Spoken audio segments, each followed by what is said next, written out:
What? What's this? Hey, Live on the what's going Saturday. on? Right? Live on a Saturday. Yeah, I'm good, man. Good. Welcome to the Source Wall podcast. We are live today. We're normally live on Wednesdays around 7:30ish, but 7:30. yeah, today we're live on Saturday because we couldn't do it on Wednesday.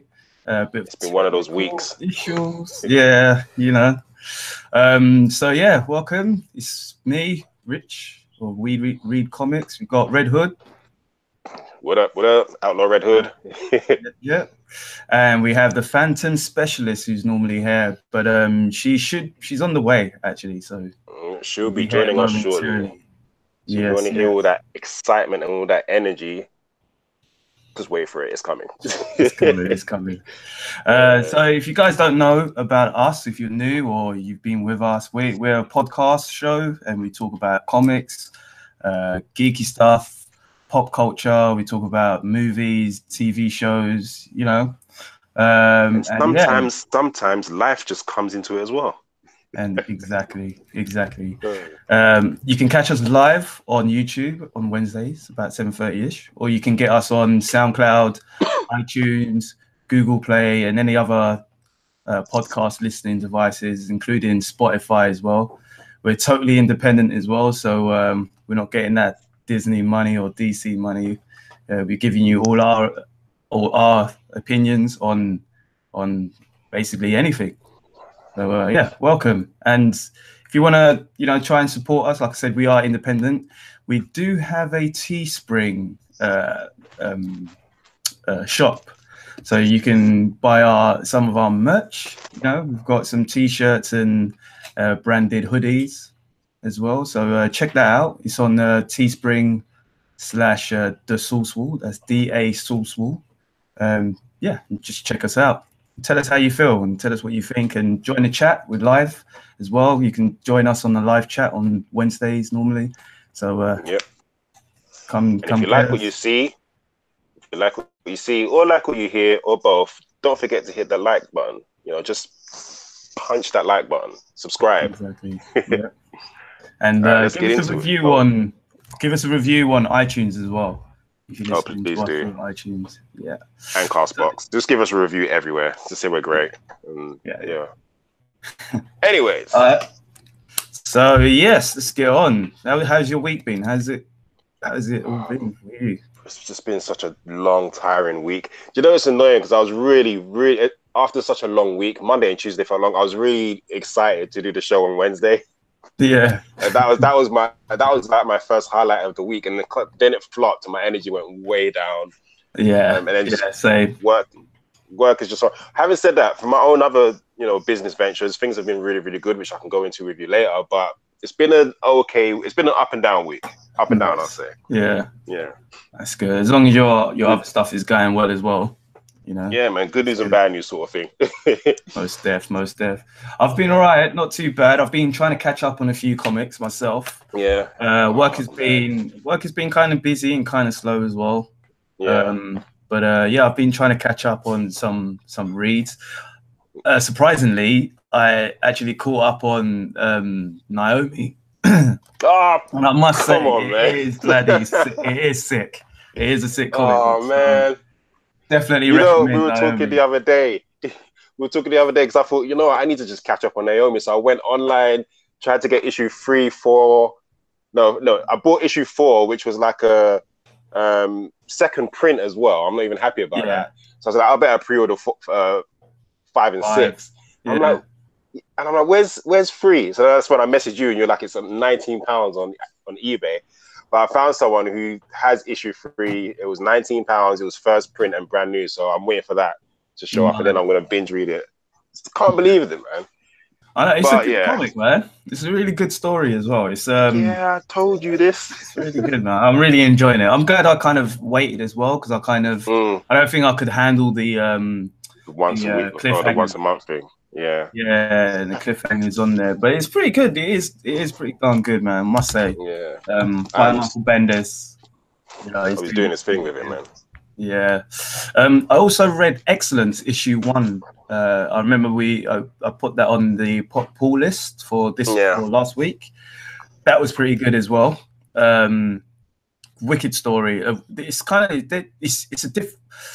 You go into basically a world of you got magicians who are they're kind of descendants of, so like the father was a magician, the grandfather. It kind of carries down through like a family tree, and you've got like about I think it was 4 or 5 families who are kind of like the top tier magicians, and like one of the guys who's probably, I think he's like the second or third. He has a son, and basically as he's growing up, you get taught how to do your spells and cast spells and do things, and the way that they are, you get taught early, but he couldn't get taught. He couldn't learn his thing. So it wasn't until he was a teenager. So it kind of had a bad mark on the family name, because the family's supposed to be really good, but the son, he can't actually perform. So it got a bad mark. But when he was older, like 14 years old, he figured something out, and it's actually through anger that he can do his spells. Yeah. And then when they get to a certain age, they kind of do an exam, because basically you can use you have to use your magic for the good of mankind, in a sense, but you can't kind of show your magic. You can't use it for gain. Women can't even use it, things like that.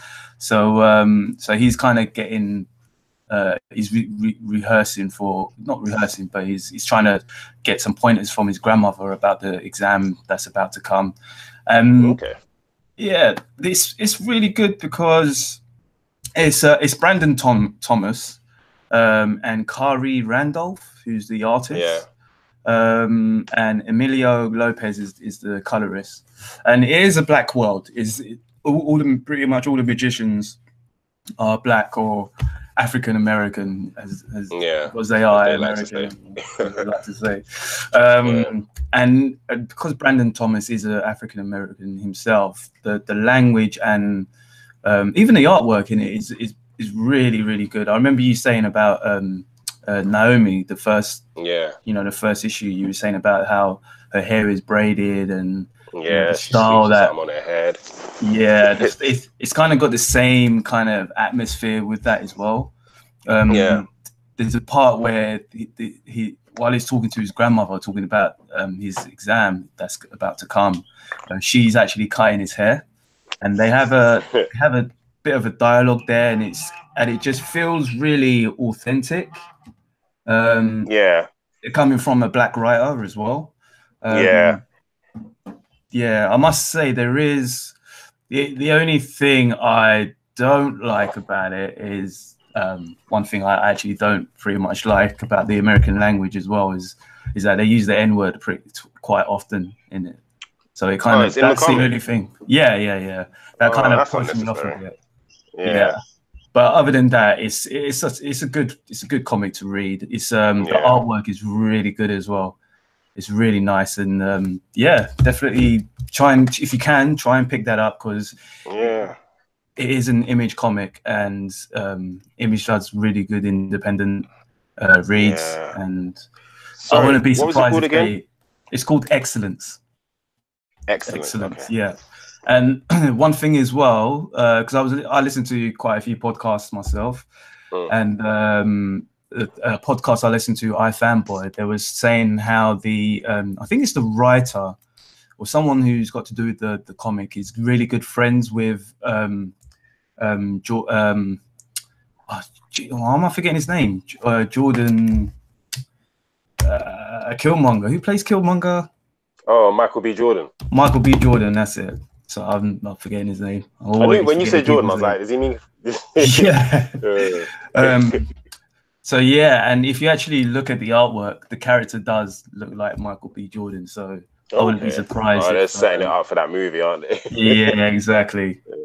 But yeah, pick it up if you can, and if you can find it, it's definitely a read. I might get it today. Yeah, that's cool. Yeah, I've just been reading catching up on a few comics. Like I got a stack over there, this stack, and that only looks at 3 comics, but there's like a lot of them in there. 2 of them is Uncanny X-Men 16 and 17. I need to carry on. I need to binge read Friendly Neighborhood Spider-Man because it looks like he's got a sidekick. Actually, Spider-Bite. Yeah, I did read that. That is good. And is it? I need to binge read that, man. You need some tissue for that, man. Yeah, really? Oh, don't. Yeah. It's a sick story, man. All right, and it just occurred to me, I am the Outlaw Red Hood, but I am so behind on Red Hood Outlaw. Like, it's crazy, and I just got a lot to catch up on. But I'm also trying to read proper books as well. Like, not saying that they're not, but like novels. I'm just swamped with reading, man. But the other day I read. Oh, that's it. I read. I'm gonna grab it as I'm talking to you, so you know what's coming. Crisis Heroes in Crisis issue 8. So first of all, I'm gonna have a huge slice of humble pie because I have been on Tom King. I have been on Tom King for killing off Wally West and killing off Roy Harper, and this is where it gets a bit confusing for me though. Yeah. From what I gather from this comic, I must say, I was thinking about you when I read this comic. From what I gather from this comic, spoilers ahead, by the way. Spoilers. You've been warned. Spoilers. I'm going to give you 10 seconds. 10, 9, 8, 9, blah, blah, blah, blah, 1. Spoilers. You had your warnings. It seems like nobody died. Am I right? Well. It's such a confusing read, this story as well. Like I need to binge. I need to like. I think I need to read it again as well. Yeah, me too. To get it, because even issue 7. When I read issue 7, I was confused, and even when they announced back in issue, I don't know what was it, 4 or whatever, when they said, "This is the Flash from 5 seconds ago, 5 minutes or whatever it was." It's just it's confused. I need to proper binge read this, like start from issue 1 and issue 9 again. But if I'm interpreting this right, nobody died. Wally West faked a bunch of deaths because he ran into the system, Batman's high-tech security system of what's the place called? Sanctuary. Just to prove that it wasn't all for Wally West. Like this place wasn't just for Wally West to make him feel better. That those heroes going through these problems wasn't like a fallacy or a ruse just to make it look like, hey Wally, I know you're going through things, but we're going through things too. Basically, Wally thought that they were pretending, and it was all for him. So he had to go into the system to be like, are these people really going through things? Because I feel alone. Surely no one's going through what I'm going through, because nobody could. If somebody was going through what I'm going through, I'd see it in their faces, and I don't see it in their faces. Yeah, and I know they can, and I know they can see it in my face. So he went into the system, and then he basically ended up faking his own death. He had to. He faked his own death, but he had to. He had to do it. If you want to know how and why, just like I sort of told you why, but go read the comic. It was so good, but all I remember thinking is, wait, Wally's alive. I was just excited that Wally was alive. That's all I cared about. That is all I cared about. I need to read it.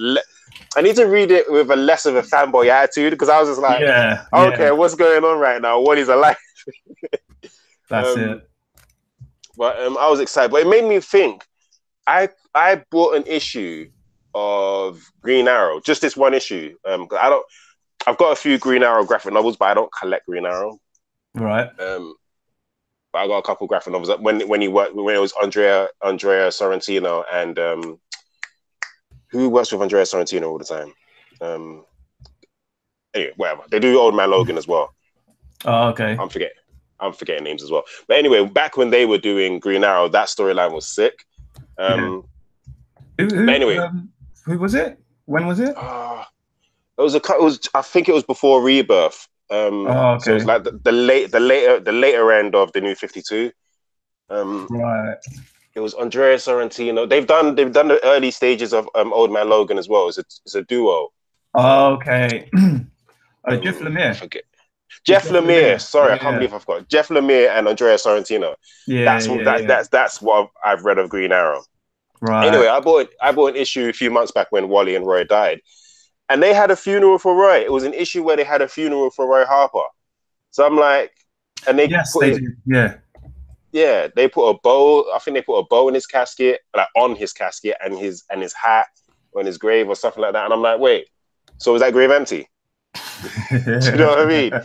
Was that grave empty? And yeah, it's just I'm just excited to see Yeah. where this is gonna go. I I think mean, I know. No, go on. I think the thing with Tom King is he does a lot of controversial things, but he's kind of like, you gotta wait until he's finished his story, because I've been reading Batman as well, and there's a time where I won't spoil it, but there's a point where there's about 5 or 6 comics along the same path, and you're like, okay, I know exactly what's going on. I know what's happening here. I know what's going on with Batman, but I'm getting kind of tired of this same thing constantly happening. Yeah. But I think that's still, you got to kind of bite the bullet, I guess, and just wait. Yeah. It is like with this, it's is it 12 issues, Heroes in Crisis now? It's only 8, it's only 9, so we've got one is more. it 9? Okay, Yeah, I'm got getting one it more. mixed up with Doomsday Clock. But the thing with yeah, exactly. But the thing is with Tom King's Batman is like he's got 100 and odd issues, so you gotta kind of stick with it until the end. Yeah, I think effect. What? Yeah, I think one thing that was bothering me about Tom King, it's just that he was changing everything everywhere that affected the Bat family or the Flash family, because like. Oh, and the Arrow family, because he seemingly killed Roy. He seemingly killed Wally, and to a degree, he killed Dick Grayson. Do you know what I mean? So it's like he just affected like the core of the DC universe, and it's like to be honest, I am so behind on Nightwing, and I'm like this close just to canceling my subscription because I know he's still Rick Grayson, and he's rolling with a group. He's rolling with a crew of Nightwings. No, I was reading a bit of it actually. I think I'm a couple of issues behind.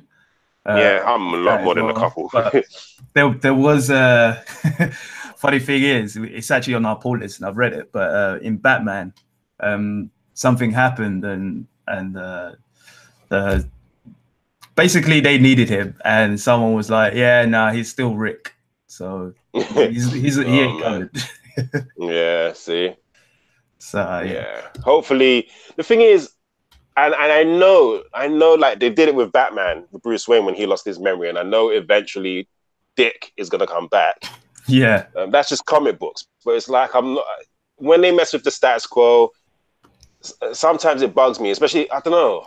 But it always comes back, though. It always comes back. And I should really just enjoy it for what it is. But the beginning of this whole Rick Grayson thing, I was enjoying it up until the new Nightwing stepped in, right? And then he helped them for the first time because they were going to get killed. I think it was Scarecrow was doing something, and they took and Dick was like, "Oh, they can't handle Scarecrow." I don't know. I know he wasn't even going after Scarecrow. Scarecrow was coming after Dick, not knowing who Nightwing was, but he found a bunch of Nightwings, a bunch of other Nightwings. So Scarecrow and them ended up going at it. And I think Rick Grayson's friend got caught up in the crossfire. So Rick ended up trying to save his friend, in turn helping the other Nightwings. And then by that comic's end, it looked like they were a team, like they were the Nightwings. Oh, okay. And I haven't picked up a comic since then. Yeah. Do you know what I mean? Yeah.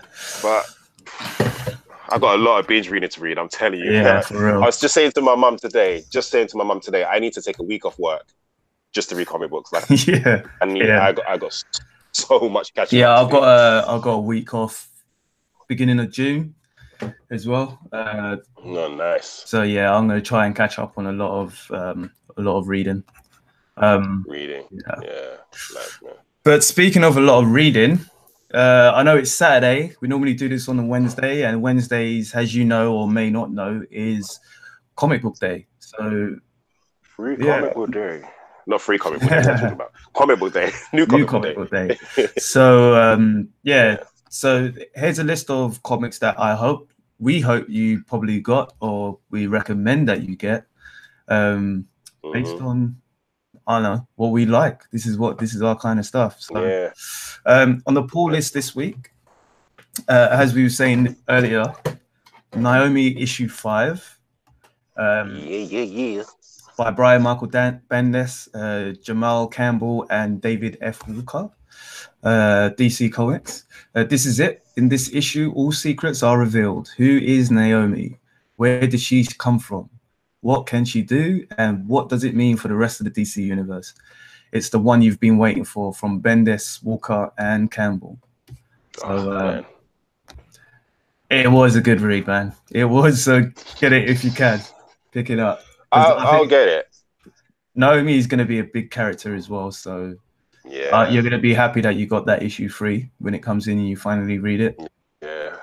I'm happy for 2 reasons. A, that I got it, and B, the fact that it's £19 means that's just gonna skyrocket later. Yeah, probably will. So, it probably will. Yeah, I don't know why. Like, it's weird because that issue is nowhere to be found on the Forbidden Planet website. No. Not even sold like out. They sold out. It's crazy.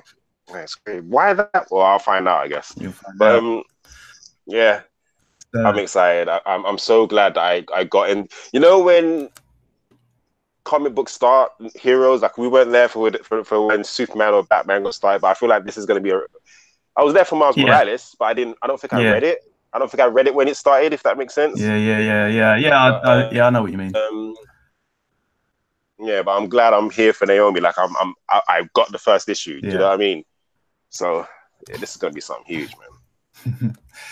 All right. So what's next? Next is Batman issue 71. The Fallen continues. It will be father and son working together or tearing each other apart.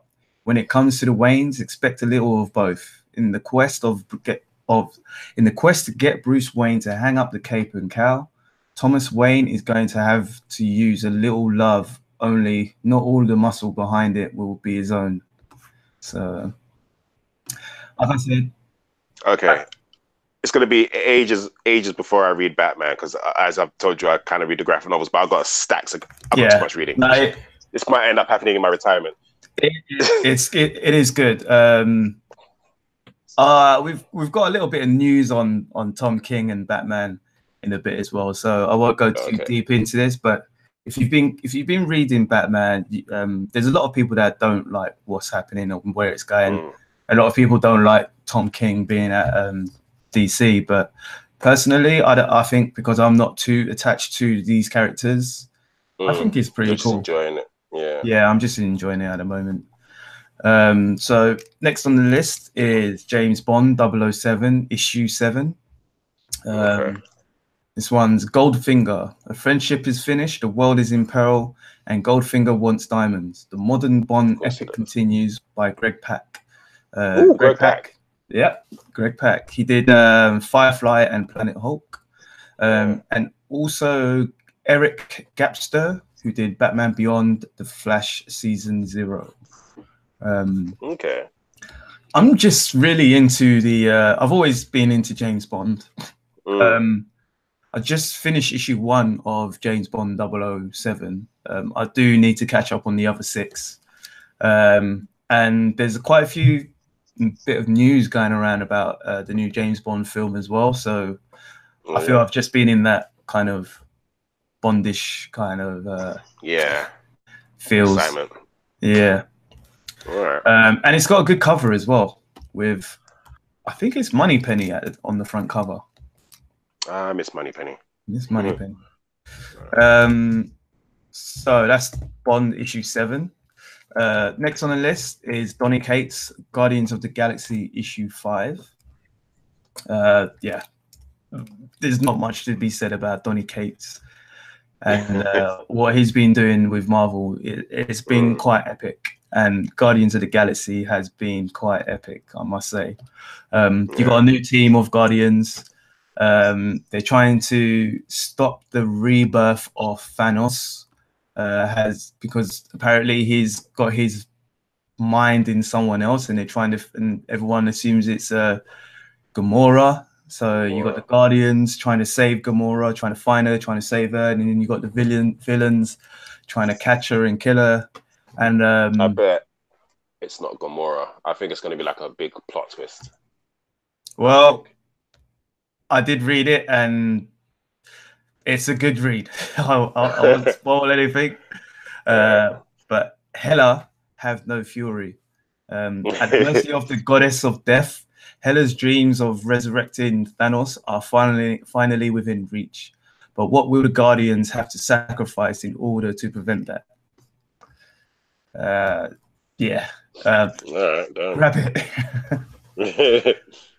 it. I'm enjoying Guardians so much. So enjoying it. Last one on the pull list. It's a trade paperback called Sirius. This one's by, I'm going to get these names wrong, so forgive me. Lau Korunwi and Annalisa Jones. This is a Mayamada publisher. Did well, man.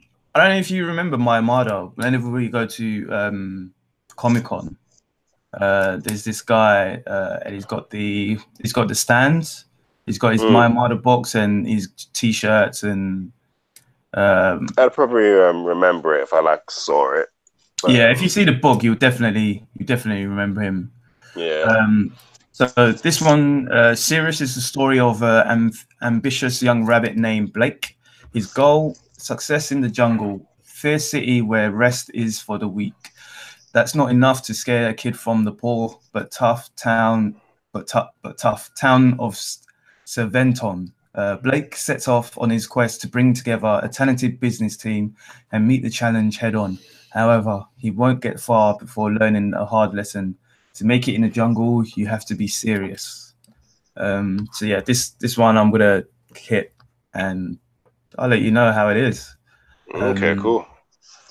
Yeah, definitely. Oh, so that was you who put that? That wasn't for Isha or nothing? That was yours? Yeah. Isha's one wasn't out yet, so I thought I'll save it. Yeah. But yeah, I'm going to try and read this one and see him at the Comic-Con next week. Sweet. Yeah. Right, cool. So I know we got some news. Yes.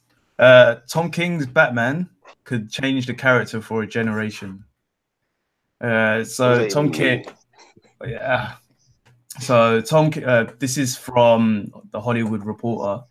Basically, Tom King's made no secret of his proposed 100-issue roadmap for Batman, and basically, issue 75 could change the character forever, possibly. So he said it's something that's going to change the character for a generation, or maybe more, maybe forever. I never thought we'd get this kind of stuff approved. When you're working with a corporate character, you think you're going to have to reset, but this is a character that's going to shape the world of Batman, and it's going to leave my mark on the character. It's the City of Bane. Basically he's saying issue 75 will be the City of Bane. According to King, it will be his lowest point. So basically what's going on with Batman is Bane has he's basically got Batman around his fingers. He's torturing him, he's setting people against him. He's basically taken Batman to his breaking point, and I think that's when issue 75 will be when it all kicks off. So that'll be like another four issues. Okay. Yeah, I'll be interested to see where he actually takes it, and I'll be interested to hear what everyone else thinks about it. Yeah. The thing is, I'm not even going to read it for now. It'll be a long while before I read it, but I know I'm going to hear about it. Like, for these kind of spoilers, I'm not fussed because I know it's just too big to kind of avoid. But I was going to say, is this all because of what happened early on with Batman and Bane? Is this like Bane's? Yeah, you came into my country and pissed me off basically. So now you wait and see. Is this like a revenge thing? Or has that already been dealt with? You could kind of say it is. I'm not 100% sure if it is. Okay. But basically, Batman wants to break Bane's back, so you could say it's gone back to when Bane first broke his back and messed him up. Because I remember the issue, the volume that I got. I can't remember if it was volume 1 or 2, but he goes to was it Santa Priya? Oh yes, yes. He takes Catwoman, Bronze Tiger, and I don't know, someone that resembles Harley Quinn and the Joker. I forgot who they were. No, who was it? 2 other characters. And he goes there and he's like, Bane, give me something, or I'm going to break you. Do you know what I mean? Yeah, yes. Remember that? Yeah, I remember that now. Yeah. And then at the end of that, Batman got what he wanted. I think he beat the crap out of Bane, and then Bane was like, yeah, you think this is over. Do you know what I mean? Yeah. So I'm wondering if what's happening now has anything to do with that, if that makes sense. Yeah, it does, because that was also written by Tom King as well. Tom King, yeah. So I think it is a whole arc of that. So yeah, definitely. Okay, cool. Yeah, I'll get there eventually. Yeah. All right. Maybe it has been pretty epic this run. So crazy. Yeah. All right. Cool. All right. So that's Tom King and Batman. Next, we've got Jonathan Hickman and the X-Men. I'm so behind on X-Men. It's frustrating. X-Men will be one of the easier ones for me to catch up on. Wow, you say that. Well, basically, you might not even need to do that because it's going to be a brand new era for the X-Men, according to Hickman. Yeah, basically, what they've agreed, what Hickman and Marvel has agreed, is that it will fully just be those two books. What Hickman is doing. So he's got House of X and Powers of 10. So those 2 books are going to be the only X books that are out. Wait, so what does that mean? They're cancelling Uncanny X-Men? Everything. They're cancelling everything. Why? So basically, this is what Hickman says. In the spirits of what works and also what the market is used to, I didn't feel like just doing a new #1 was enough. I also didn't think that if we were serious about what we're trying to do, we should have a mixed message in the market about what an X book is. So I argued for cancelling the entire line, why it wouldn't work, why it was a good idea, and most importantly, why it was what we needed to do narratively to return the X-Men to the rightful prominent position in the Marvel universe. We needed to sell the idea that this is what we're going to do for the next few years. So if you want to read X-Men books during the run from late July through to September, House of X and Powers of 10 are the only new X books available, and everything that's going to follow is based on them. We wanted to be clear to the fans, to the stories, and just as importantly to the creators who are going to be staffing these books in the future. We wanted the message to be very clear. This is a whole new era for the X-Men. This is what we're doing now. At the conclusion of our 12 weeks of HOX and POX, we'll be launching an entire new universe of X books. Some will be traditional fare, some carry through on ideas presented in HOX and POX. Some books are completely new concepts. I personally will be writing the ongoing flagship X books. Now we're already in production of all of these Wave 1 books, and our plan at this moment is to introduce the titles, creative teams, and publishing details around SDCC, which is the week before HOX 1 goes on sale. Okay. He also says we also just finished our plans for Wave 2 books, which will debut in 2020, and we're going to we're getting ready to hire talent for those. It's pretty exciting, and this kind of long-term planning is one of the benefits of knowing what direction you're heading for the next few years. So yeah, I mean, this is from comicbook.com. All right. I don't even know what to say about that. I mean, go on, because it felt like it just felt like X-Men were coming back. Yeah, you get what I mean.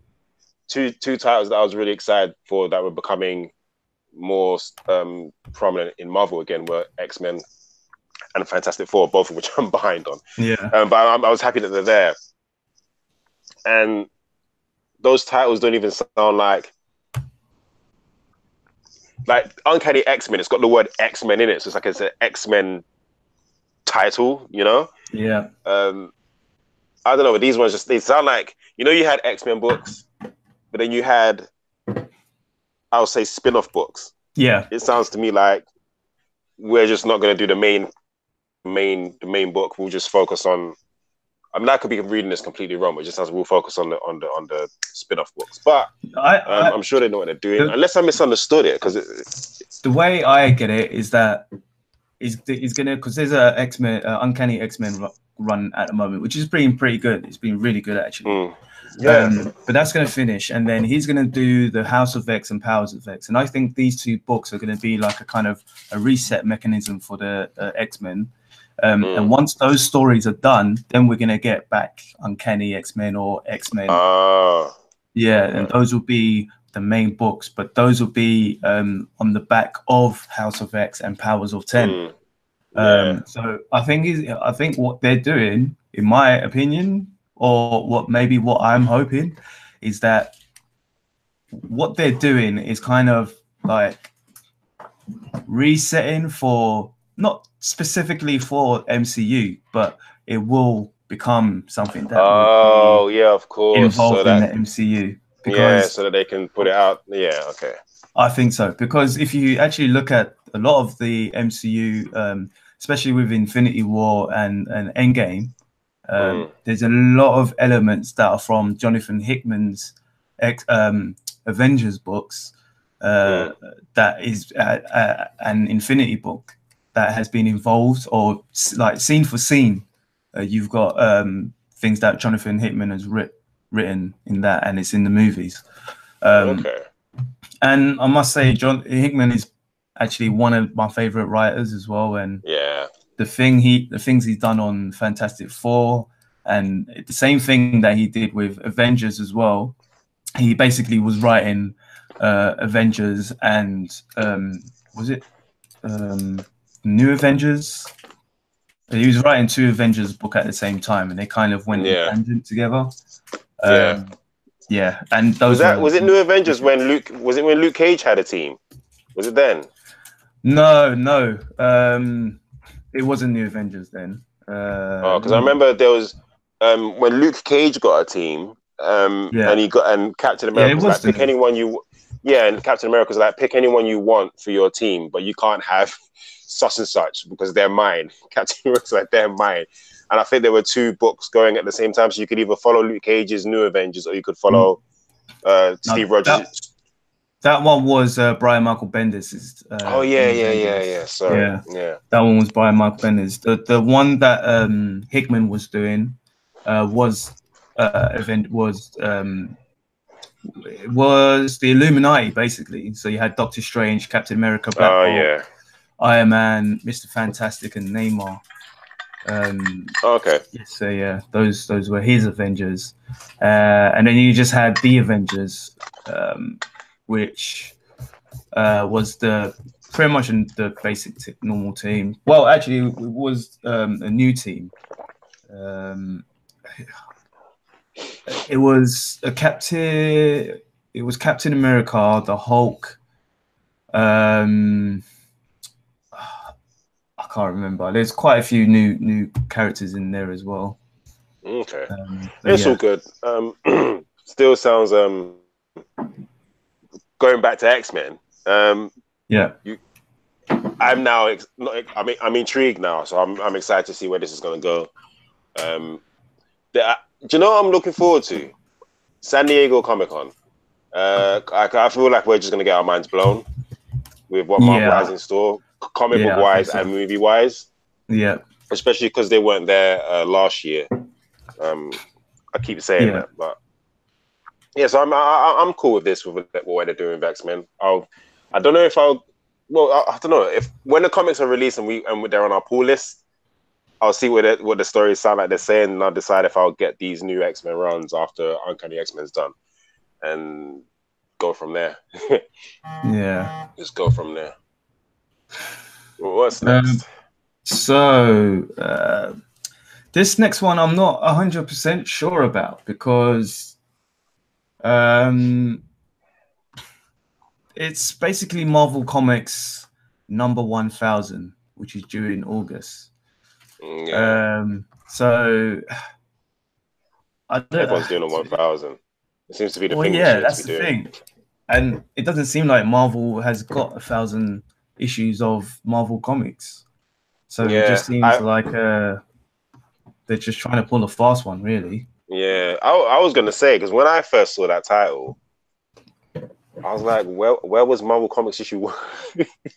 Yeah. Well, apparently, let's see if I can find it here. Because with DC, their flagship comics was like Action Comics. Yeah. You know what I mean? Yeah. I know them to have, or Detective Comics, whatever. So for them to have 1000 Action Comics or 1000 Detective Comics, I'm like, okay, that makes sense. Growing up in comic books, I knew that Marvel had Spider-Man, Fantastic Four, Avengers, whatever. I don't remember a Marvel Comics. Cause do you get what I mean? That may have eluded me. If that's been about, then I missed that. Basically, comic book historians may wonder how this is number 1000, given the history of the title. It was called Marvel Comics for the first issue, and then became Marvel Mystery Comics, and later Marvel Tales, until it reached issue number 159 when it was cancelled in 1957. Okay. Yeah, I don't know how it's become from issue number 159 to 1000. Yeah. They're gassing. They're gassing. They are gassing. So this is from the New York Times, and basically they've said the first panel of the story in number 1000, which is a painted cover by Alex Ross, comes from that 1939 issue. It's fitting because the story reveals the mystery that propelled the Marvel Universe from its inception and involves an artifact known as the Eternity Mask. Al Ewing, who is currently the writer of The Immortal Hulk, which is also a sick book at the moment, helped conceive the creative jigsaw puzzle that is Marvel 1000. His gift for intricacies can be seen in his You Are Deadpool comic drawn by Salva Espin and Paco Diaz, with combined choose your own adventure options and dice rolls to make readers through the story. This just confuses me. It will have 80 pages though. How many? 80. Okay. Yeah. Do you know I've come to realize that all the 1000s that I got Detective. No, I got Detective Comics, and I got the Superman one. I'm gonna be real. I've not read either one of those. Yeah, me neither. No, man. I can't do unless I'm reading a graphic novel, and I know I'm gonna read a graphic novel. It's like my mind is set weird. So if I'm gonna read a novel, I've committed to reading that novel. If I'm gonna read a comic book, which is like a few pages, I'm committed to that. If it's a comic that looks regular size, but for some reason they put 80 pages in there, I can't do it. I don't know why. It takes a while to actually open it, doesn't it? It's same. Yeah, so I don't know what it is, but good on you, Marvel. You're trying to pull a fast one on us. I know you're gassing, but I'm going to tell you right now, I'm not buying it. Yeah, exactly. Oh, All right. oh man. So that's it for the comics news. Oh, we're gonna For the movie and TV news. Let's get on to the movie news. I can't wait to do this. Let's hang on. Yeah. Let's go. All right. So I've kind of changed my opinion on this, but Rob Pattinson. I have a little bit as well, so let's see what you're gonna say. Go on. So Rob Pattinson and apparently Nicholas Hoult is shortlisted to play Matt Reeves, the Batman. Wait, Nicholas Hoult? Yeah, apparently he's shortlisted. Tony? All right. Where's Tony from? Nicholas Hoult played Tony in Skins. Oh, right, yeah. Yeah, Tony. Tony was dope. Anyway, go on. So sources tell Variety, this is from Variety, that Pattinson is in negotiations to play the Batman in Matt Reeves' The Batman. There was another one. I'm trying to remember what papers, what headline said it. But apparently Nicholas Hoult was shortlisted as well. But it seems like Rob Pattinson is in. Rob Pattinson's getting it. Yeah. So yeah, what do you think about that? All right, you're asking me first. Okay. I haven't seen any of the Twilight. I think it is right. It is Twilight. Blessed. Yeah, I've not really seen any of them. But from what I've heard, since then he's done some pretty good films, and I think someone on Twitter recommended some films to say, watch this before you judge the casting. I haven't watched it. I haven't seen Twilight. My initial reaction was him. Like, why? Like he doesn't look like Bruce Wayne. He doesn't have that Bruce Wayne look. So he's pretty tall and skinny. He is tall. I think he's tall, but he just doesn't have that build either. So, but I mean, after a couple of days, I'm like, well. Yeah, I think we're on the same. I think we're on the same page. All right, I'm gonna go into this, but I'm going in. I, unfortunately, not through my own. No, I'll tell you, the first one I wanted to see, Twilight, I wanted to see, but I think the Paramore music video got me excited. It was like Will Smith's Wild Wild West music video. That music video was dope, but the movie sucked off. Yeah. So that's what the Paramore's. I forgot what the song was called, but the video to Twilight, I was like, this movie looks dope. So then I saw Twilight. Unfortunately, I ended up seeing all the movies through reasons that I don't want to go into. Does it involve a woman? It does, or it did, and that's why we're not together anymore. Too many crap movies, man, and I missed out on a lot of good ones through those years. Anyway, what was I going to say? So watching this man in those movies, he was so wooden. I felt like his acting was just dry. I don't get why. Oh, I suppose girls are girls, but sorry, I'm not being sexist, but he was huge because girls liked him, as far as I'm concerned. Yeah, we're not using that title again, though. What title? I'm not being sexist, but we already used the title. I'm not using that title. No. We could call it not being sexist, but too. No. I'm just making a point. He blew up because a lot of girls liked him in the movies, and that's nothing wrong with that. But as far as looking at it objectively through his acting, I didn't like his acting in those movies. So going back to him being Batman Bruce Wayne, when I first heard that, I was because I didn't even like him as an actor at all. I thought this guy's just whack. But then he was cast. I heard he was cast as Batman Bruce Wayne, and I thought, really? Why? And I remember just saying, I'm done with DC. I'm not trying to see none of their movies anymore. I want to see Aquaman because I haven't seen it yet, and then I'm done. I'm done. And then, like you, a couple of days have gone by, and I let it sit with me, and I let it marinate, and I was like, you know what? Twilight was a long time ago. He's probably a more seasoned actor now. In terms of his look, you're saying he's tall. All it takes... Nowadays, you just can't be a superhero. You got to go through all the trade. Like, I remember Chris Evans was so sick and tired of his diet and the weight training constantly to keep in shape. So he's probably going to let himself go quite a bit. But having said that, Robert Pattinson, he's in this climate of being a superhero. He's gonna have to go through the change. So Yeah. once he's been in the gym for a bit, we're gonna be shocked. I bet you, because look at Ben Affleck was already like a big guy, but when he got Batman big, he looked good. Do you know what I mean? He looked the part. Yeah. And we all were like, oh, Ben Affleck, but then he turned out in Batman v Superman to be a good Batman. So the same thing that happened with Christian Bale and Jack Nicholson. Not Jack Nicholson. Heath Ledger. No. Jesus, why am I so crap with names, man? Jeez, who played the first Batman?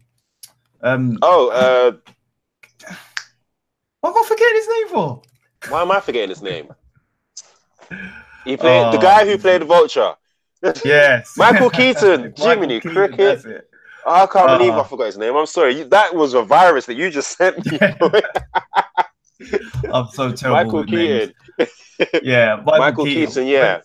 When he was first cast as Batman, people were. It wasn't like it is now. You didn't have Twitter, but apparently they had a lot of letters sent saying that because he was playing Beetlejuice before. He didn't really have that kind of Batman charisma. But I mean, since then, every Batman, whether actors or fans want to admit it or not, every Batman since then is based on his Batman.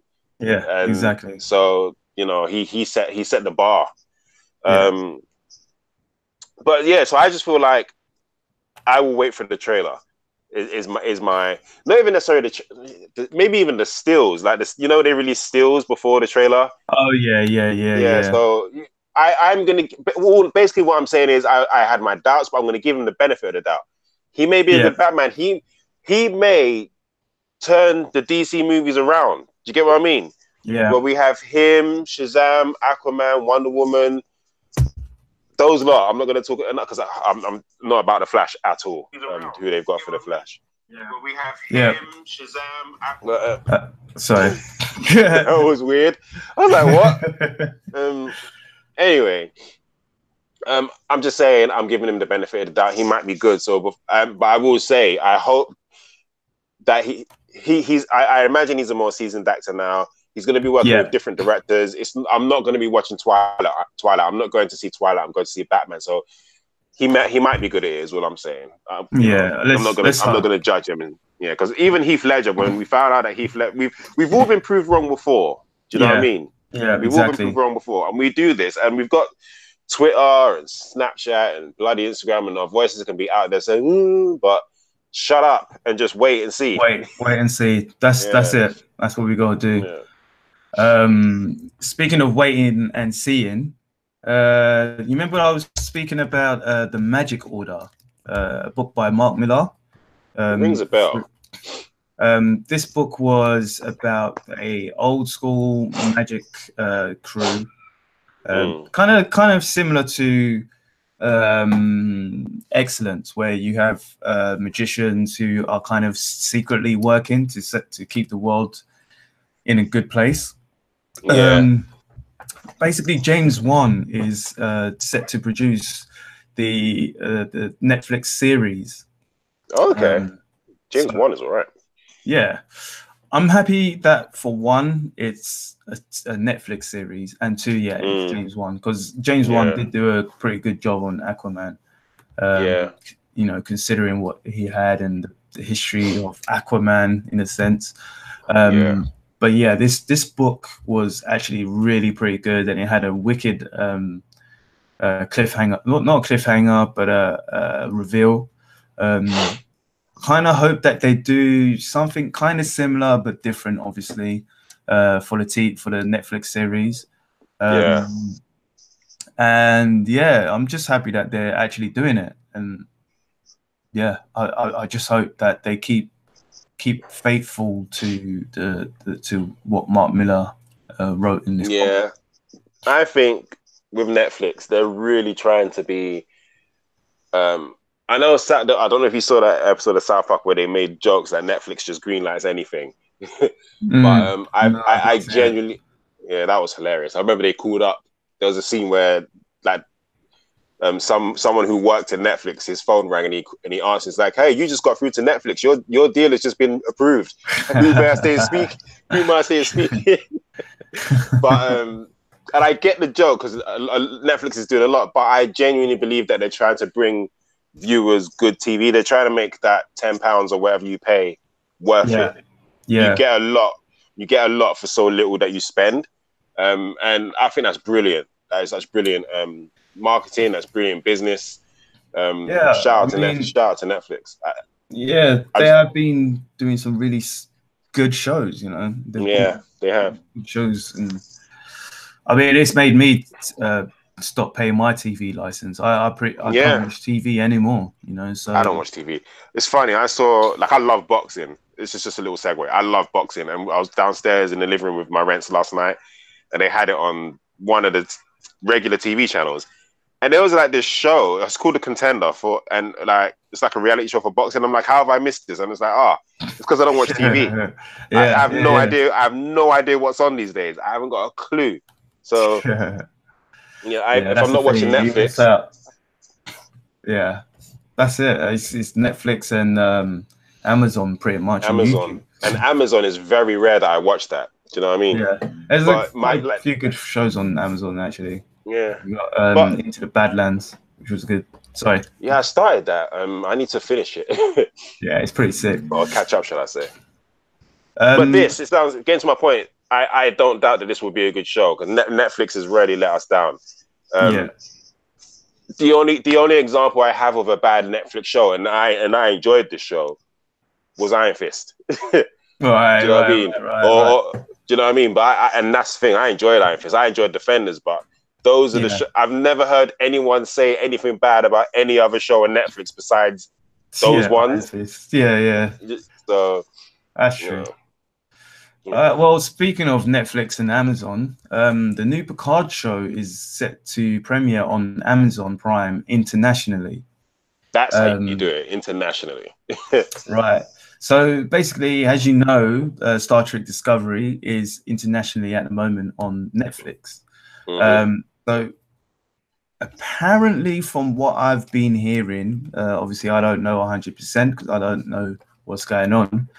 But so basically with season 1, it's a CBS show, and CBS launched their streaming service, kind of based on Star Trek Discovery, the All Access service. And that was for the US and Canada. Internationally, they sold the rights to Netflix. So that pretty much paid for season 1, from what I understand. And season 2, I think they had to cough up the money for, because season 1 wasn't really received that well, and they didn't get good money for it. So season 2, they've kind of had to do. They've had to. I think they had to put the money up for themselves. Like I said, I could be wrong. From what I understand, this is what's happening. And now season 3 is going to be through Amazon, because Netflix has pretty much had enough. And I don't know if you remember, they had the short treks. They did those short. I didn't watch those in the end because remember they weren't promoted. They weren't promoted, right? They weren't promoted on Netflix. They was actually put into the trailer section. Of the Netflix menu. So basically, CBS will have in the States and Canada, they would have the distribution rights for Picard. This for the Patrick Stewart's Picard series. And internationally, we'll be able to watch it on Amazon. So Amazon's got that deal. So is Patrick Stewart playing Picard, or are they getting a younger person? Yeah, he's playing Picard. Yeah. Are they going to CGI his face? He tweeted it out. He actually tweeted it out.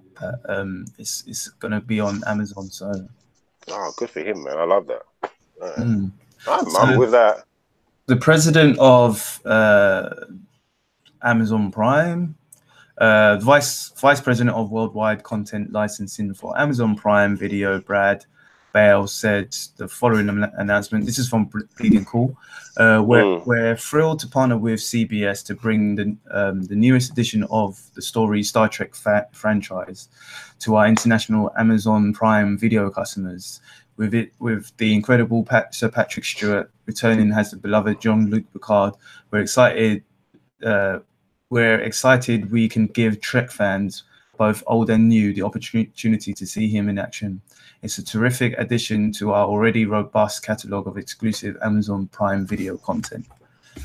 So yeah, we'll see how that goes. Like I said, there is a few good programs on Amazon Prime. Some of the things you do have to pay for, and I'm kind of not with that. Yeah, that's the thing I don't like about Amazon Prime. I went to watch something the other day. I can't remember what it was. I just, you just really want to watch something. So yeah, I couldn't find anything that I was in the mood for on Netflix. I was like, let me go check out Amazon. I was like, oh, I'll watch that. Pay. I was like, you're just doing your service wrong, man. Yeah, exactly. Without paying and renting, I'm already paying the subscription. Like, where's this? Wow. But there you go. Yeah. But hey, I think that's great, especially the fact that Patrick Stewart is they didn't get someone younger or I'm with that, man. That sounds dope. Yeah. What is also dope, one bit for me, but probably both of them for you. Rocko and Invader Zim movies will be shown on Netflix. Yeah, boy. I'm an old school Rocko's Modern Life fan. I never did watch Invader Zim, but you guys missed out, bruh. I know you guys keep telling me I've missed out on it, so I can only assume it's going to be a great movie. Yeah, and the thing is with Rocko and Invader Zim, that kids and television. I don't know who. I suppose television have done this to kids, but they are soft these days. Remember, we grew up on Rocko. We grew up on Rocko, Ren and Stimpy. What else was it? Army of Monsters. These were like some Simpsons. The original Simpsons. Like they were hard back in the day. Yeah. A lot of these kids shows are soft. And the fact that these two are going on Netflix, like one of the reasons Invader Zim was cancelled is because it scared children. I was like, you lot are punks. Because I was in my teens or early 20s by the time this Invader Zim came about. So it was like the last good Nickelodeon cartoon, if that makes sense. Yeah. Like that kind of that's kind of similar to the ones we grew up on. And that was the last of it. And it got cancelled because kids were scared of it. There was this one episode called Dark Harvest where there's only one kid who knows, two kids that know Zim is an alien, Dib and his sister Gaz. Gaz doesn't care because he's like, so what if he's an alien? He's bad at it. Yeah. So she doesn't care. And Dib is like just constantly trying to get at Zim, trying to prove that this green kid is an alien. No one else can see that he's got this horrible disguise. Anyway. Yeah. So there's this episode called Dark Harvest where Dib is like, a ball hits Zim in the stomach and he's like, ow, my squiddly spooch. And Dib is like, humans don't have a squiddly spooch. He's an alien. And then they get into a conversation about their organs. And then Zim is like, okay, if I need these human organs, I want to get all the human organs. And he goes around the whole school and takes all the kids' organs. Oh, man. And he ingests them. Like, he actually ingests them. And this was one of the reasons the show got cancelled, because it scared kids. Oh, my God. There's this one bit where he's fat. And Dib is like, look at you, you look grotesque. He's like, no, he's not. He's like, no, I don't. He's like, the more organs I have, the more human I am. And he vomits. He actually vomits up like a spleen or something. Where it's so funny. And then when he goes to so Dib and Zim have to go to the school nurse. And then because Dib has a pigeon on his head, and the teacher's like, Dib, go to the nurse. You have a pigeon on the head. You got head pigeons. That's sorted out now. So the nurse sees Zim. He's like, oh, such plentiful organs. You're the most healthy little boy I've ever seen. But then when she says she's Dib with the head pigeon, she brushes it away. And he swallows something earlier on in the episode, so he makes a noise. And she's like, oh my God, he's a monster. It's such a funny show. Like, it's so worth the watch. But it scared kids. Kids were punks, man.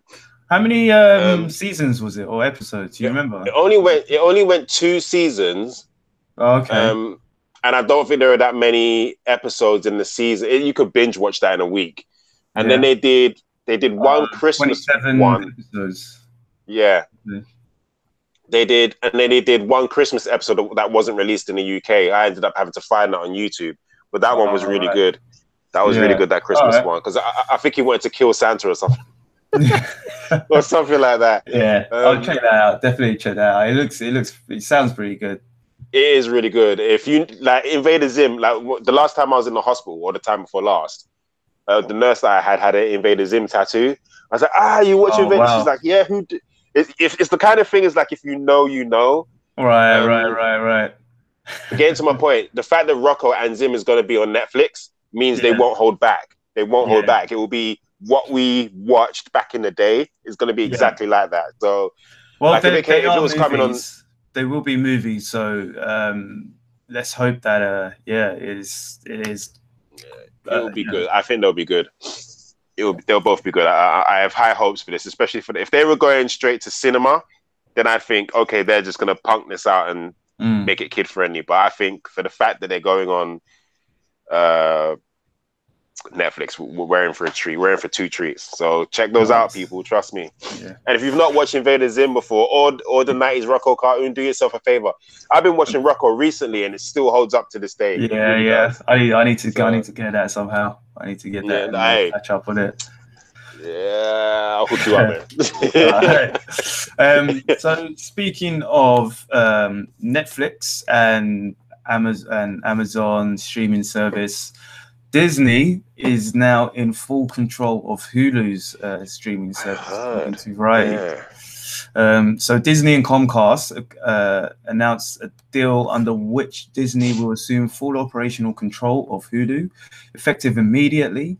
Within 5 years, Comcast has agreed to sell its Hulu stake to Disney for at least $5.8 billion. Jimmy Cricket, can I get $1 million? Can I get $1 million? Yeah. Just 1 million out of that. Just one. Under the new deal, Comcast, NBC, Universal will continue to license content to Hulu through late 2024. However, as soon as next year, NBCU will have the rights to pull back programming previously licensed exclusively to Hulu, continuing to make it available to Hulu on a non-exclusive basis for a reduced licensing fee. And by 2022, NBC Universal will have the right to cancel most of its content licensing agreements with Hulu. The chairman, Bob Iger, for Disney said, "We are now able to completely integrate Hulu into our direct-to-consumer business and leverage the full power of the Walt Disney Company's brands and creative engines to make the service even more compelling and a greater value for the customers." For me, I think basically what they're doing is they're going to have their Disney streaming service, but Hulu will be for the Fox and Fox Alike movies, the over 18, 16s, the more so Disney can keep Disney. So and if they want to put any of the more hardcore stuff, they've got a platform for it. Yeah, exactly. I mean, it makes business sense for me. I mean, if you're Disney, you've got that Disney.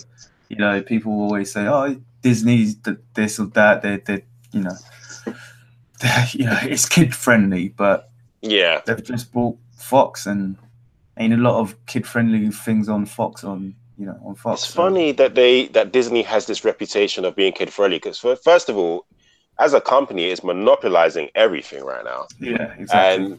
And Disney is one of the few things in my life. I mean, my mum let me watch whatever growing up as long as I was with her watching it. So I ended up watching things like Boys in the Hood and Terminator as a little kid when I wasn't supposed to. But those things aside, like you watch Bambi. Bambi's mum gets shot and killed. You watch Lion King, the cute little lion's dad is thrown off a cliff. Beauty and the Beast, the antagonist is not thrown but falls off a building. Falling off a building. Tarzan, the guy is hung. Like, there's a lot of death and murder in Disney's, and I don't understand why it has this kid-friendly reputation. Because if you look at what you're watching, Even if you watch Pocahontas, there's just blatant racism in there. You know what I mean? Well, yeah, exactly. I don't know why it has such a reputation of being this thing that it is. I think Pixar is where it got kind of like cute more and adult. Well, it got kind of cute, but it still had a majority of it was like adult kind of humor without being adult. Adult. I suppose I just think of like Toy Story, where it was like, and Toy Story came out in like '96 when I was like 10, I think. Yeah. And that was just all cute toys. I don't know, but Disney, like the Disney movies, that to me, that was just, they were raw to me. I just felt like they weren't as. Yeah, a lot of them were raw, especially the older ones. When you look back, it is they were pretty raw. They kind of had that life kind of lesson in a sense where, you know, you gotta grow up and people die when you grow up, and you just gotta handle it in a way. Yeah, look at Aladdin. Like, you had this old man that wanted to rule, so he was willing to kill the Sultan. And he wanted to marry the princess, and she's like, "Nah." He's like, "Nah, I'm gonna take that." Do you know what I mean? It's like, exactly. The messages that you were getting from those movies, and people are like, "No, but Disney is so safe and cute," and no, it's not. Nah, it's not really. It's not really. So yeah, that's Disney taking over yet again. Yeah. And yeah. Did you watch the trailers for Batman Hush, Batwoman, and Swamp Thing? Yeah, I watched them. Two of them I watched this morning when you sent them, and the Batwoman one I had watched when, I don't know who put it in our other group, but I had seen it. They all look good. I'll get your opinions first. No, I'll get your opinions first, and then I'll go into mine. Batman Hush, I thought looked good. It looks like a different kind of take to it in a sense. I'm gonna watch it. I try to keep up. Well, I don't keep up with it, but I try to have it in my mind that I'm going to watch these DC animated cartoons, because they are pretty good myself. I do like them. Yeah, they're really good. Batwoman, I'm definitely watching. It looks decent, man. It does look really good. With pretty much going to be, I think, is it the last season of Arrow? I can't remember if it is or not. The season that's on now is not. The season that's coming afterwards is. Right. So next season will be the last one. Yeah, that will be a good addition or replacement, I think. Yeah. Obviously, we all prefer Batman, but you know, this is another. No, we're not gonna get. I've given up on that, man. Yeah. One thing I do hope they don't do with this Batwoman is make all the villains women. I want them to make, you know, some of the guys as well, and so she's not only fighting. Like have that Supergirl kind of thing where she's only fighting female villains. Yeah. And Swamp Thing, Swamp Thing. I can't wait to see. I enjoyed Titans. I'm enjoying Doom Patrol. Doom Patrol is funny as F, and Swamp Thing looks like it's going to be a decent horror. So yeah, I can't wait for that. Yeah, with Batman Hush, it does look good. I mean, there's probably been some DC animated movies that I didn't like as much. They're usually, if I'm honest, they're usually the Superman ones. Yeah, like where it's just Superman, but the Batman ones have been all good. This looks like just another fun Batman tale to watch. I'm looking forward to that one. Friend Sean, what up, Sean? He put up he watched the one with the turtles the other day, and he said it was pretty good. I need to watch that one. Yeah, I want to watch that one. Batwoman. I feel mixed about it, and the trailer looks good. She's great. When we saw her in that crossover earlier in the year, that got me excited for the fact that she was going to get a show. And it looks like they're going to show us how she became Batwoman, and then obviously at some point they'll probably do a little allusion to Flash and Arrow, maybe like when she meets them. And then I guess they'll carry on. But it looks good. It looks like a good show. I'm not 100% sure if I'm going to watch it, because one thing I liked about watching those shows was just how they were all connected. And with Arrow ending, it kind of just the whole universe is losing something for me. and in the Flash, two of the best characters are leaving that show. It's just kind of it's killing my excitement for anything new regarding that universe. Do you get what I mean? Right. What if they connect it with what's it, Black Lightning? You even still watching that? Nah, man. Do you know why I was watching Black Lightning? What was on at the time? Something dope was on at the time that we were watching. I can't remember what it was. It might have been one of the Marvel ones, and I just felt like I wanted to watch more superhero stuff. And I don't think Flash and Arrow was on TV at the time, as in the seasons had ended or whatever. I was like, I need more superheroes. So I thought, let me watch some Black Lightning. And I watched it until I had my fill. And even though I was enjoying it, that show has so many problems. I do kind of. I might actually go back and watch it. I think I will because I was enjoying it, and it was getting to the point where the younger daughter was getting her powers and whatever. I think she's a superhero now, but I don't know.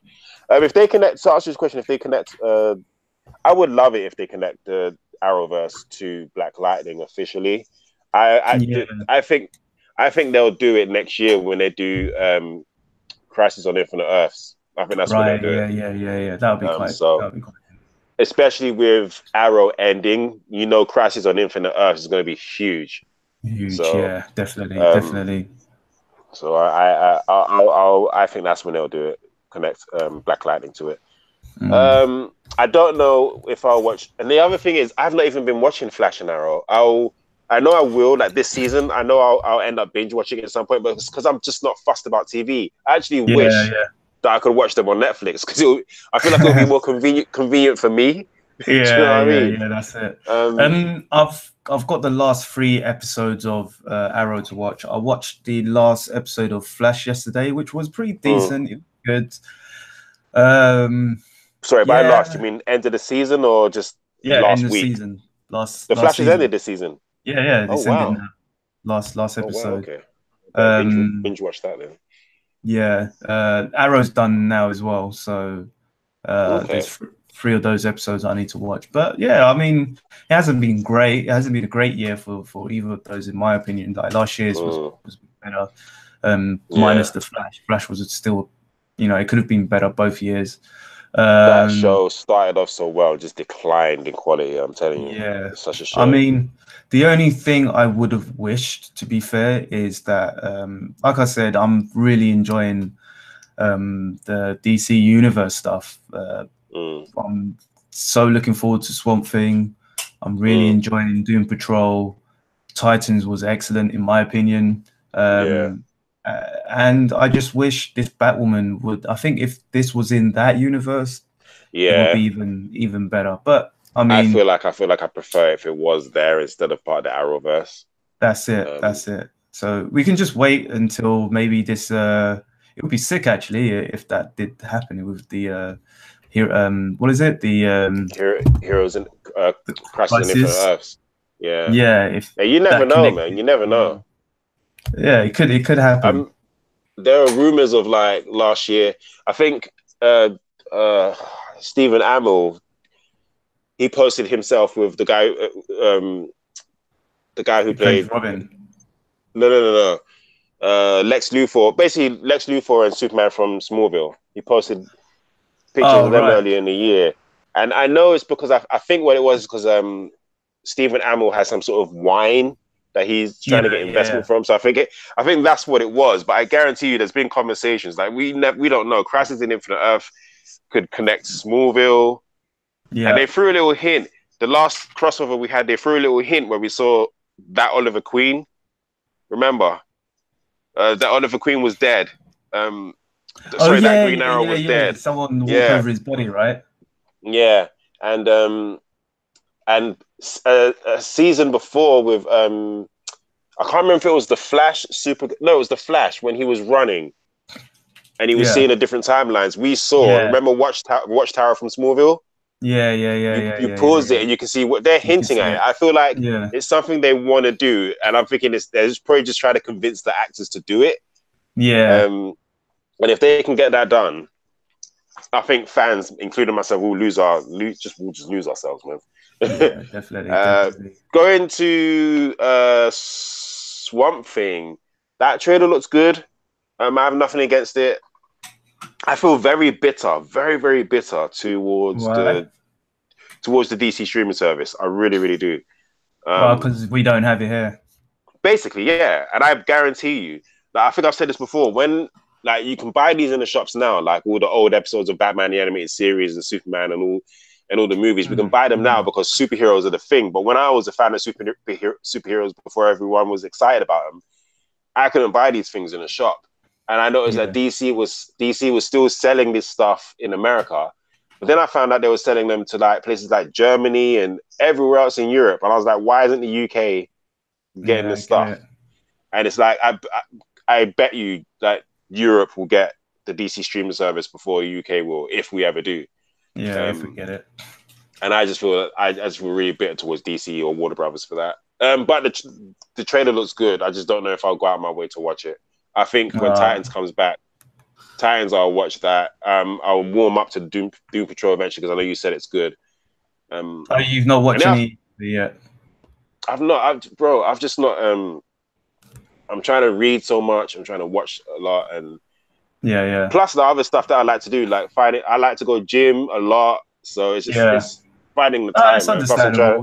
There's no rush to watch it, but I think you would love the humor. You would definitely crack up on it. It's a lot of the time it is the humor that's got me on it, and it's self-aware as well. It's very self-aware. So okay, no, I definitely want to watch Doom Patrol. I feel like it will wash the bad taste of the cyborg from the movies out of my mouth.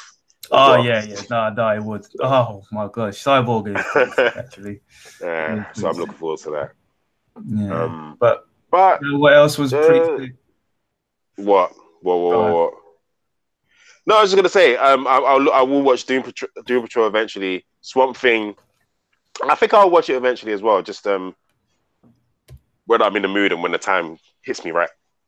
Yeah. So they all look like all three trailers were good. By the way, that's I'll say that. Yeah, we'll wait and see what they actually look like and let you guys know. Give you our opinion. Yeah. But yeah, with that being said, we did have one more thing, but I think we'll save that for next week because it'll be good if Isha was here. We can all go through the writers for Avengers Endgame. We're talking about the fan theories and what happened between in the bits of Endgame that we did not see, and they've answered a few of the questions. And also, Kevin Feige did AMA, Ask Me Anything on Twitter, I think it was, or Reddit, sorry. So we've got a few questions and answers from him as well. So it's quite a lot to go through on that, and we don't really have much time to do it today, but we will do it hopefully this Wednesday. Hopefully there won't be that much news and we can kind of hit it straight and kind of dedicate the episode to dedicate the show to that. I'll be totally those with that. Theories. Definitely. I heard a few, and I know the Russos, some of the stuff that the Russos have said this week, I'm like, there was one that made me laugh. I wonder if it's on here actually, where they I can't remember what it was, but a fan had said something. The fan had said something, and their answer was, "I wish we were that smart." Oh yeah. That was on here actually. Yeah. So we'll get to all of that because that would be a fun show to discuss. Definitely. So join us next week Wednesday for that, and it should be a good show, guys. Definitely. Every show we do is a good show. Exactly. So to get our next show, we'll be here live on Wednesday about 7:30ish. If you can't wait that long, you can always get us on YouTube. You can grab all our videos on YouTube. If you're busy at the gym, you can listen to us on on SoundCloud, iTunes, Spotify, Stitcher, or anywhere else you get your podcast feed. And also we've got a few t-shirt designs and hoodies you can pick up from teespring.com/stores/the source wall. You can grab some shirts from there. We've also got a promotion going on as well, where you can get 20% off. You just type in the source 20. That's DASOURCE 20, and you'll get 20% off your t-shirts and hoodies. Like we say, like, share, and subscribe, and give us a rating and review. You know, help us out. Send us some comics that you think we should read as well. It's not one-sided. We want to know what you're reading, what you recommend. Yeah, definitely. And then we'll go out. We'll go out of our way to read those comics and then let you know what we think. So we're not biased. Nah, and like I said, we're live on Wednesdays, so you can always chat to us as well. Give us your opinion. We'll talk to you over the chat. So hope you guys enjoyed this episode, or this Saturday episode, and have a great weekend. Have a great week until Wednesday. Thank you for joining us, and don't forget to bring a sandwich. Long and prosper. Peace out, everyone. Bye. Peace.